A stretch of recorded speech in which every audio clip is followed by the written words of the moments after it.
प्रभु यीशु मसीह के नाम में आपको अनुग्रह, शांति और आशीष मिले। ये फर्स्ट वर्ल्ड वॉर के समय की बात है। 1915 के आसपास, 1915 ईस्वी। और ब्रिटेन की जो आर्मी थी, इंग्लैंड की जो आर्मी थी, ये करीब 5 लाख सैनिकों को चुन रहे थे, अलग अलग अपनी जो कॉलोनीज थे। इंडिया में भी इनकी कॉलोनी थी, और ताकि अच्छे सैनिक चुने जाए उन्होंने एक परीक्षा रखी थी, एग्जामिनेशन रखा था, जिसका नाम था किचनर्स टेस्ट। जैसे अलग अलग टेस्ट के नाम होते हैं, जेईई और नीट वगैरह वगैरह टेस्ट जो आज होते हैं। तो ये आर्मी में से ही अच्छे सैनिक चुनने का एक टेस्ट था, जिसको किचनर्स टेस्ट कहते थे। और ये किचनर्स टेस्ट एक व्यक्ति के नाम से दिया गया था। ये व्यक्ति हर्बर्ट किचनर थे, जो राज्य के सचिव थे, और उन्होंने ये टेस्ट की आयोजन किया था कि इस प्रकार से टेस्ट करो और जो इसमें सही निकले उसको भर्ती करो। भर्ती तो थी, लेकिन उसको इस 5 लाख की गिनती में गिनाया जाए। और एक काफी सख्त टेस्ट थी। और एक पलटन थी इंग्लैंड की, जो इंडिया में थी, और उनकी परीक्षा ली गई।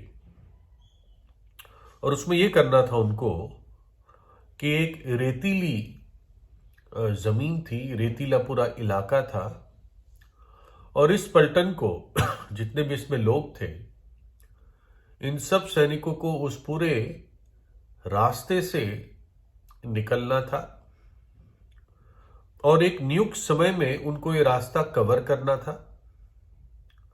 और जितने लोग चलते हैं उतने ही लोग सही रीति से पहुंचने चाहिए।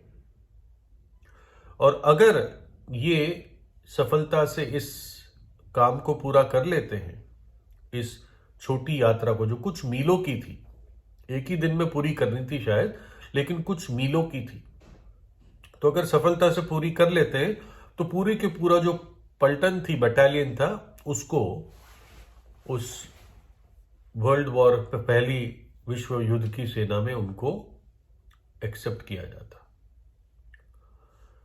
तो इस प्रकार से एक पलटन इस टेस्ट से निकल रहा था, और इनको साथ साथ अपना सामान भी उठा के ले जाना था। उनकी राइफल थी, और जो भी उनके पिट्ठू बैग में सामान होते थे, इनको वो लेकर चलना होता था, है ना। कुछ जो युद्ध के लिए और इक्विपमेंट वगैरह, ये भी अलग अलग सैनिकों को दिया गया था। एक बहुत सख्त ट्रेनिंग थी। तो जब ये पलटन, मुझे नहीं मालूम कितने लोग थे इसमें, लेकिन जब ये चल रहे थे तो इसमें एक तो बहुत ही जवान, बहुत ही नया नया भर्ती हुआ सैनिक था, बच्चा सा ही था, शायद 18-19 साल का। और उसको ये मालूम था कि अगर मेरे तरफ से गलती हुई तो मेरे खातिर पूरी पलटन को नुकसान उठाना पड़ेगा। तो जब ये चल रहे थे तो उसके बगल में एक और सीनियर सैनिक था, जो कई वर्षों से सेना में था, बहुत परिपक्व था और हट्टा कट्टा था। तो उसने उस नए सैनिक से उससे कहा कि भाई, मैं चल नहीं पाऊंगा और मेरे लिए बहुत मुश्किल पड़ रहा है, और बस मैं हिम्मत हारने वाला हूं। तो उस जो सीनियर था, उसने इस बात को एहसास किया कि गर्मी बहुत थी, और इस नए बच्चे के लिए ये बहुत ही कठिन है। तो सीनियर ने कहा, अच्छा ऐसा कर, तेरी राइफल मुझे दे दे, थोड़ा तू हल्का हो जा और चलता रहे। तो सीनियर ने उसकी राइफल ले ली और वो चलते रहे। 2 मील चले, उसके बाद सीनियर ने देखा कि ये लड़का और इसके शक्ल पे थकान और बहुत बोझ महसूस हो रहा है। तो उसने और उसका थोड़ा सामान उठा लिया, और जब इनकी पलटन आखिरी मंजिल पर पहुंची तो तब तक उस सीनियर ने इस लड़के का सारा सामान अपने ऊपर उठा लिया था। इससे क्या हुआ, लड़का कहीं गिरा नहीं, बेहोश नहीं हुआ, थक कर बैठ नहीं गया, चलता रहा। पूरी पलटन सही रीति से पहुंची और पूरी पलटन सिलेक्ट हो गई। कैन करके एक व्यक्ति है बाइबल में जिसने अपने भाई की हत्या की, और जब परमेश्वर ने कैन के ऊपर न्याय घोषित किया तो कैन के ये शब्द थे, उत्पत्ति 4:13 में, और कैन ने प्रभु से कहा, मेरी सजा मेरे सहने से बाहर है, मेरी सजा मेरे सहने से बाहर है। उसने ऐसा क्यों पुकारा, क्यों रोया वो? पहली बात तो वो सबसे पहला हत्यारा था, लेकिन बाइबल सिर्फ हत्या को ही पाप नहीं मानती। हत्या के साथ कई सारी ऐसी चीजें हैं जो पाप है, जिसकी सजा भयानक है, जिसकी सजा नरक का दंड है, और वो हमारे सहने से बाहर है। लिखा है प्रकाशित वाक्य 21 और 22 में, 2 वचन है, पर डरपोकों और अविश्वासियों और घिनौनों और हत्यारों और व्यभिचारियों और टोना करने वाले और झूठ की उपासना करने वाले और सब झूठों का भाग उसी झील में मिलेगा जो आग और गंधक से जलती रहती है। यह दूसरी मृत्यु है। फिर लिखा है, पर कुत्ते और टोना करने वाले और व्यभिचारी और हत्यारे और झूठ की उपासना करने वाले और हरेक झूठ का चाहने वाला और गढ़ने वाला बाहर रहेगा। कहां बाहर रहेगा? परमेश्वर के राज्य से बाहर रहेगा, स्वर्ग के बाहर रहेगा। लेकिन कहां रहेगा? आग की झील में। यही दूसरी मृत्यु है। पहली मृत्यु जब आत्मा शरीर से अलग होती है, दूसरी मृत्यु जब आत्मा परमेश्वर से सदा के लिए अलग हो जाती है, परमेश्वर की उपस्थिति से, और वो नरक आग की झील है। और ऐसी सजा है जो मैं और आप सह नहीं पाएंगे, है ना? और परमेश्वर इस बात को जानता है। तो सवाल आता है, परमेश्वर ने फिर ऐसी सजा रखी क्यों?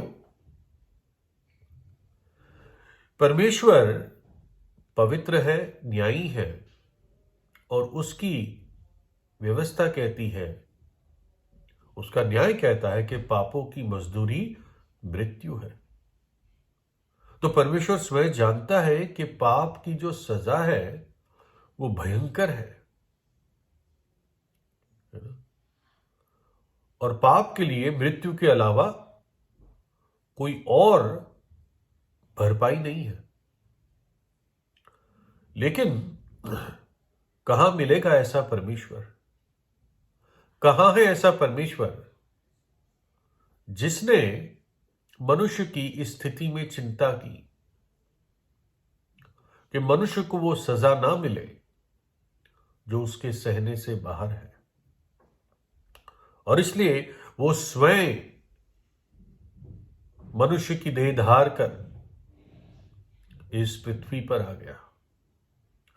कुंवारी के जरिए उसने जन्म लिया, और कलवरी के क्रूस पर उसने हमारे उस पाप के बोझ को, उस दंड को अकेले उठा लिया।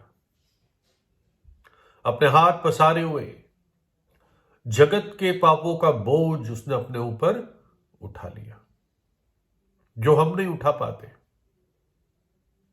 जो हमारे सहने से बाहर था। वो पीड़ा, वो वेदना, वो सजा, वो दुख प्रभु यीशु ने मेरे और आपके पापों की जो सजा थी अपने ऊपर उठा ली और तीसरे दिन मृतकों में से जी उठा।